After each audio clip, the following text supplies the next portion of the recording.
네, 안녕하세요. 오토플레이입니다. 저는 지금 제네시스 GV80를 시승하고 있습니다. 상품성 개선 모델이자 페이스리프트라고 부르는 새롭게 달라진 24년형 GV80를 타보고 있는데요. 과연 이 차가 얼마나 더 좋아졌는지, 그리고 여전히 구매할 가치가 충분한지 저와 함께 만나보시겠습니다. 영상 보시기 전에 구독과 좋아요로 응원도 많이 부탁드릴게요. 네, 제가 지금 타고 있는 사양은 GV80 2.5 가솔린 터보의 4륜구동이고요. 그리고 5인승 사양입니다. 옵션을 상당히 많이 넣었어요. 파퓰러 패키지, 빌트인 캠, 파노라마 썬루프, 뱅앤올룹슨 오디오, 여러가지 옵션들을 넣어서 차량 가격이 9,200만원 정도가 됩니다. 비싼 가격으로 분류되는 금액대의 차량이죠. 때문에 소비자의 기준이 더 높아질 수밖에 없습니다. 과연 9천만원이 넘는 금액을 지불하고 구입할 가치가 있는지, 이 부분이 가장 큰 관건이 될 것 같은데요. 일단은 저와 함께 이 차의 장점과 단점들을 확인해 보시죠. 우선 외관 디자인 살펴보겠습니다. 전작과 달리 MLA라고 부르는 마이크로 타입의 작은 LED 렌즈 여러 개를 넣어서 아주 촘촘하게 마치 보석처럼 빛나는 헤드램프를 확인하실 수가 있습니다. 이를 통해서 어댑티브 LED도 보다 적극적으로 활용할 수 있도록 되어 있고요. G90에서부터 처음 적용되었는데 그룹사인 기아차에도 적용이 되고 있고요. 또한 신형 GV80에서도 만나보실 수 있게 되었습니다. 네, MLA 타입의 렌즈가 적용되어 있는 LED 헤드램프 굉장히 예쁘고요. 전면에서 봤을 때 이 세레머니를 통해서 처음에 내가 차 키로 문을 열 때에 아주 멋지게 빛나는 모습을 볼 수가 있습니다. 이런 부분들이 럭셔리카를 한층 더 높은 만족도로 끌어올려주는 작지만 큰 요소가 되죠. 또한 측면 디자인에서는 휠 디자인을 바꿨습니다. 기존의 22인치 휠이 멋진 디자인을 보여주었지만 아무래도 4년 정도 사용을 했었기 때문에 신규 디자인으로 차체의 인상을 좀 바꿔줄 필요가 있었죠. 22인치 휠 디자인이 그래서 변경이 되었고요. 리어는 거의 변화가 없습니다. 범퍼 하단부의 머플러 팁이 이제는 완전히 삭제되고 제네시스 크레스트 형태의 몰딩만 남아있는 모습을 볼 수가 있어요. 또한 GV80 쿠페 같은 경우에는 면발광 타입의 테일램프를 사용하는 걸 볼 수가 있는데, 일반 모델에서는 그런 면발광 타입은 적용되지 않고요. 기존과 동일하게 LED 테일램프가 들어가는 걸 확인할 수가 있었습니다. 전체적으로 봤을 때 디자인 완성도는 매우 높다고 생각하고요. 준대형급 SUV, 우아하면서도 웅장한 느낌이 있어야 하고, 여기에 이 차는 스포티한 느낌까지 함께 담아냈기 때문에 그런 점에 있어서는 높은 만족도를 제공하는 프리미엄 SUV라고 할 수 있겠네요. 도어를 열고 실내로 들어오시면 일단은 27인치의 OLED 디스플레이가 들어가 있는 걸 볼 수가 있습니다. 27인치 파노라믹 디스플레이를 통해서 좀 더 고급스럽고 넓은 시야로 다양한 정보들을 확인할 수 있게 되어 있죠. 또한 실내 앰비언트 라이트가 아주 은은하게 들어오고 있는데요. 내가 원하는 형태로 컬러를 계속 바꿀 수도 있고요. 또한 스티어링의 디자인도 좀 손을 봤습니다. 3스포크 타입으로 되어 있고요. 여전히 고급스럽게 질 좋은 가죽을 사용한 걸 볼 수가 있고, 제네시스의 로고도 멋스럽게 들어가 있는 걸 확인할 수가 있죠. 센터 패시아 디자인도 변경이 있었습니다. 공조장치 컨트롤러와 인포테인먼트 컨트롤러를 조금씩 스타일을 바꿨죠. 단순히 예뻐 보이기만 하던 것보다는 이제는 사용성을 더 높여주는 형태로 변경을 했는데요. 제가 여전히 만족하고 있는 부분은 정말 사용할 빈도가 높은 이런 온도 조절이나 볼륨 조절, 튠 노브 같은 건 여전히 이렇게 물리 형태의 노브를 사용하고 있다는 겁니다. 급하게 조작을 해야 하기 때문에 빠르게 변경을 할 수 있도록 이런 물리 버튼을 남겨주는 건 상당히 만족스러운 요소라고 할 수 있겠네요. 그리고 인포테인먼트 컨트롤러도 디자인을 좀 바꿨죠. 다이얼이 훨씬 더 조작성이 뛰어난 형태로 변경되면서 만족도가 훨씬 높아졌습니다. Shift by Wire 타입을 사용하는 변속 다이얼도 크리스탈을 통해서 보다 고급스러운 느낌을 전해주고 있고요. 그 외에도 오디오가 변경됐습니다. 기존에는 렉시콘 사운드 시스템을 쓰고 있었는데 이번에 새롭게 뱅앤올룹슨 오디오가 적용이 됐어요. 이 오디오가 만족도가 매우 높습니다. 진짜 제네시스는 이제 뱅앤올룹슨 때문에 구입해도 된다라고 할 정도로 높은 만족도를 보여주는데요. 제가 모든 차에서 오디오 옵션을 넣으시라고 말씀드리진 않지만 적어도 제네시스 타실 분이라면 오디오는 꼭 넣으시는 걸 추천드리는 바입니다. 그 외에도 디스플레이 타입의 룸미러가 들어갔어요. 이게 실제로 써보면 매우 편합니다. 전기차들에 있는 디스플레이 사이드 미러와는 완전히 다른 형태로 굉장히 높은 만족도를 제공해줄 뿐만 아니라 고급스럽기도 하죠. 제가 한 가지 빼먹고 말씀드리지 못한 게 있는데요. 이 암레스트에 열선이 들어옵니다. 기존 모델에 없던 새롭게 추가된 기능인데 이게 진짜 만족도가 높아요. 여기가 따뜻해지니까 이렇게 팔이 놨을 때에도 높은 만족도를 줍니다. 이러한 요소들이 합쳐졌기 때문에 이 차는 페이스리프트 전 모델과 이후 모델의 차이가 꽤 크다고 할 수 있습니다. 이전 모델도 물론 고급차이고 충분히 좋은 사양이 들어가 있었지만 지금의 모델과 비교한다면 그 차이는 확연히 드러나죠. 뒷좌석도 한번 살펴보고 오실까요? 도어는 소프트 클로징이 적용되어 있습니다. 부드럽게 닫히는 모습을 볼 수 있죠. 뒷좌석을 한번 볼까요? 우선은 선블라인드 장착되어 있고요. 전동식 리클라이닝을 지원을 합니다. 그리고 시트 자체도 아주 푹신푹신하게 부드러운 소재와 충분한 공간을 확보하고 있는 걸 볼 수가 있죠. 머리 받침대에도 별도의 커버를 장착하고 있고요. 화장 거울도 준비되어 있어요. 이렇게 여기에 실제로 안에 타보면 공간 자체도 뭐 레그룸이나 헤드룸, 숄더룸 모두 다 넉넉한 모습을 볼 수가 있습니다. 독립 공조 컨트롤러도 이렇게 작동을 시킬 수 있고 열선 시트나 통풍 시트도 작동시키는데 문제가 없죠. 그리고 220V 파워 아울렛도 있어서 200W까지는 전기를 넉넉하게 쓸 수 있도록 되어 있습니다. 암레스트도 마련되어 있기 때문에 팔걸이를 이용해서 편안하게 탑승해 있을 수 있고요. 수납 공간도 이렇게 마련되어 있죠. 그리고 파노라마 선루프도 꽤나 넓은 면적을 제공하고 있기 때문에 답답한 느낌 없이 충분한 개방감을 느낄 수 있습니다. 뒷좌석에 앉아 있어도 아주 편해요. 진짜 등받이 각도까지 완전히 눕힐 수 있기 때문에 가족용 차 또는 기사를 두고 타신다 하더라도 큰 불편함은 없을 것 같다는 생각이 듭니다. 뒷좌석도 한번 살펴보고 오셨는데요. 트렁크 공간도 한번 같이 만나보고 오겠습니다. 트렁크 같은 경우에는 이 면적 자체는 넓은데 부피가 크다고 하기는 좀 어려울 것 같아요. 아무래도 이 바닥 공간이 좀 높이 솟아 있다는 느낌이 들거든요. 때문에 고르게 면적이 분포되어 있는 건 좋지만 짐을 많이 싣기에는 어느 정도 좀 제약이 있지 않을까라는 생각이 들고요. 그럼에도 불구하고 대형 SUV이기 때문에 좁거나 부족하다 이런 느낌은 아닙니다. 골프백 같은 경우에는 2개, 3개 정도 4개까지는 싣기가 좀 어려울 수도 있겠지만 3개 정도는 충분히 들어갈 것 같고요. 2열 시트를 전동으로 폴딩하는 버튼이 마련되어 있고 러기지 스크린도 준비되어 있습니다. 그리고 바닥 부분에도 별도의 수납 공간이 마련되어 있고요. 제네시스 GV80의 실내외 디자인을 모두 만나보셨는데요. 퍼포먼스 이야기도 하지 않을 수 없겠죠. 제가 지금 타고 있는 차는 GV80 2.5 가솔린 터보 4륜구동 모델입니다. 가장 많은 분들이 구입할 파워트레인이죠. 4기통 2500cc로 이 큰 차를 이끄는 게 가능해? 라고 많은 분들이 좀 걱정과 의심을 하실 것 같아요. 그리고 6기통이 아니라서 정숙성이 떨어질 텐데 그거 타도 괜찮을까요? 라고 궁금해 하실 텐데 이 부분에 대해서 제가 느낀 답을 드리자면 우선은 2500cc 4기통 가솔린 터보 엔진으로 최고 출력 304마력, 최대 토크 43kg 포스미터를 내고 있습니다.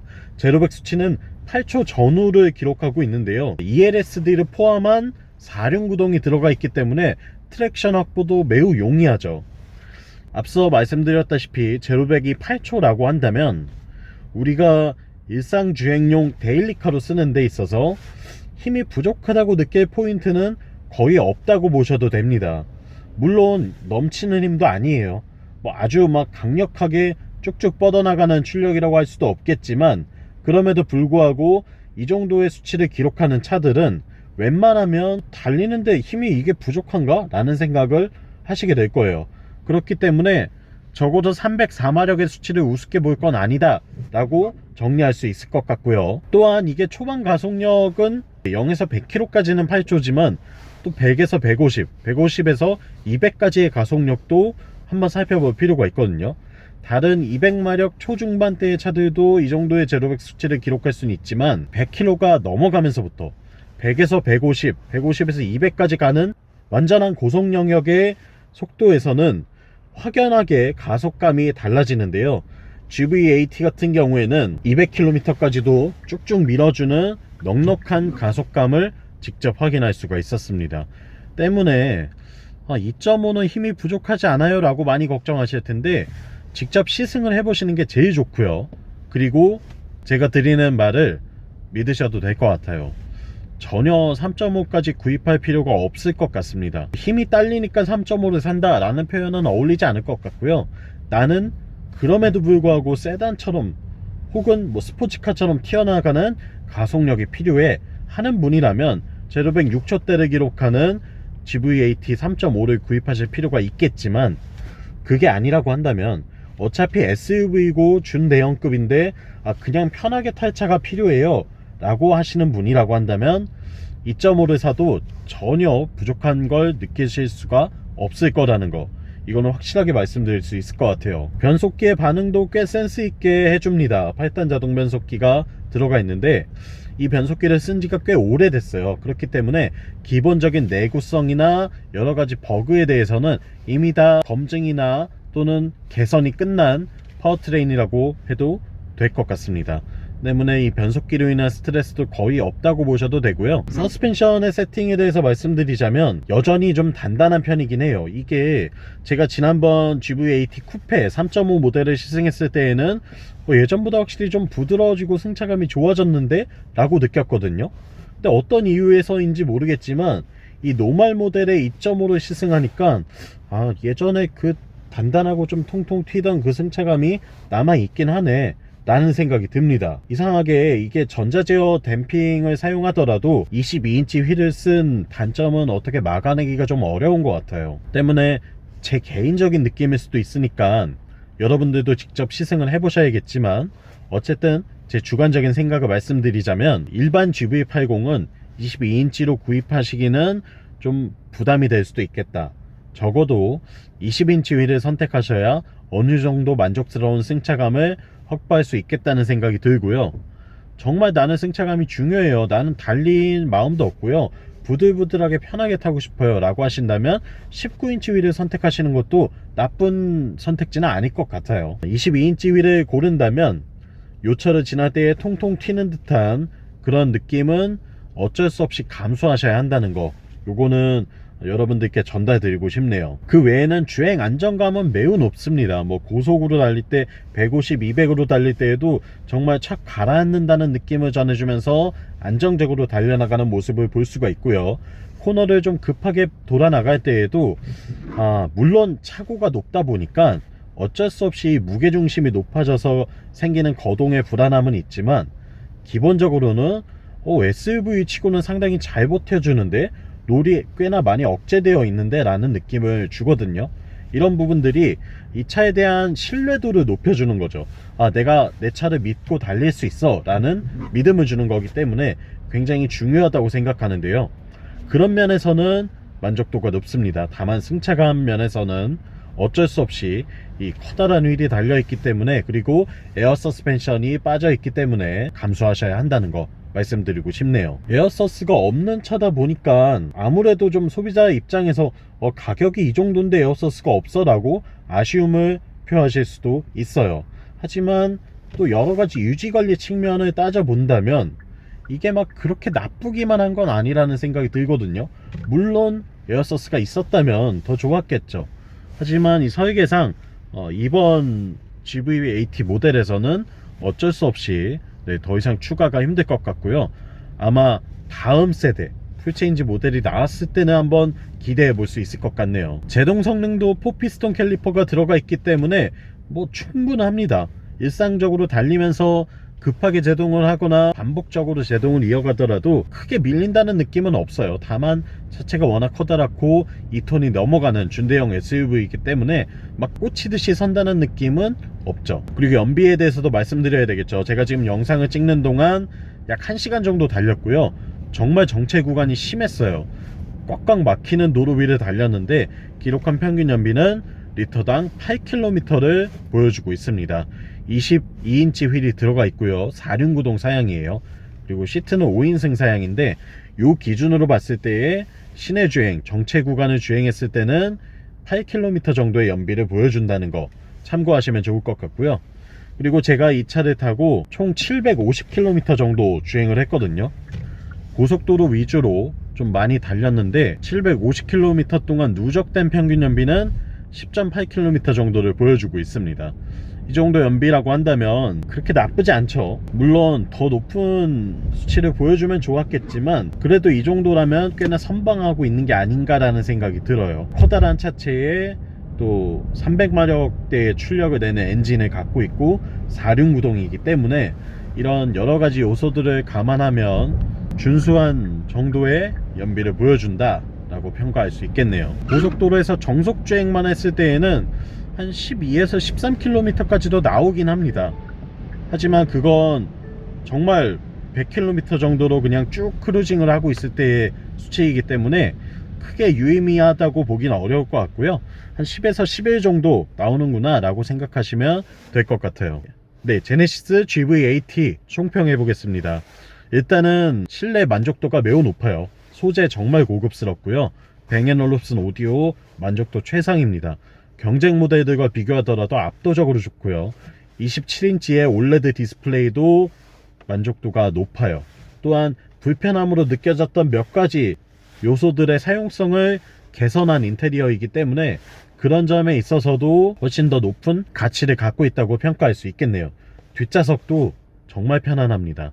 패밀리카로 쓰거나 의전용으로 쓰실 분이라고 한다면 제네시스가 아주 좋은 답이 될 수 있을 것 같고요. 외관 디자인은 물론 개인의 취향이 좀 들어가는 부분이지만 제가 봤을 때에는 프리미엄 SUV의 웅장함과 우아한 느낌을 잘 담아내고 있다는 생각이 들어요. 여기에 5년 10만 킬로미터의 무상보증 기간이 더해진다는 걸 생각하면 정말 수입차들과 비교하더라도 충분히 경쟁력이 있다고 생각하고요. 엔진의 출력은 막 넘쳐나는 건 아니지만 크게 부족하지도 않다 라는 게 확실하게 느껴집니다. 다만 승차감에서의 통통 튀는 듯한 이 느낌은 어쩔 수 없고요. 좀 아쉬움으로 남습니다. 이를 해결하기 위해서는 20인치 휠 이하의 휠을 선택하시는 걸 추천드리는 바이고요. 드라이브 모드를 에코, 컴포트, 스포츠 뭘로 하더라도 서스펜션의 변화가 그리 크지 않기 때문에 이 점에서 오는 아쉬움은 좀 남아있기는 해요. 하지만 제네시스의 성격 자체가 운전의 재미나 고성능에 치닫는 스타일은 아니기 때문에 브랜드 특성이라고 봐야 할 것 같고요. 또 주행보조 시스템이나 헤드업 디스플레이, 이런 디지털 클러스터 등의 역할이 매우 똑똑하게 작동하고 있기 때문에 이런 점도 이 차를 선택하는데 큰 매력이 되고 있습니다. 가령 이렇게 증강현실 클러스터라던가 또는 다양한 정보들을 보여주고 있는 모습을 볼 수가 있는데 이런 게 높은 만족도를 제공한다고 할 수 있겠죠. 물론 금액이 높다는 건 굉장히 큰 부담이 되실 것 같아요. 9천만 원이 넘는 돈을 주고 국산차를 샀다라는 주위 사람들의 핀잔을 듣기가 싫기 때문이죠. 근데 여러분들이 직접 한번 이 차를 살펴보고 시승을 해보신다면 그럴만 하겠는데? 라는 생각을 하실 수도 있습니다. 또한 옵션에 타협을 일부 한다면 8천만원대에서도 충분히 만족스러운 수준의 구성을 갖출 수 있기 때문에 이런 점을 참고해서 여러분께 맞는 좋은 차 구입을 하시면 좋겠고요. 지금까지 오토플레이였습니다. 영상 유익하셨다면 구독과 좋아요로 응원도 많이 부탁드리고요. 전 다음 시간에 또 재밌는 차의 시승기로 돌아오겠습니다. 다음번에 또 만나요. 안녕.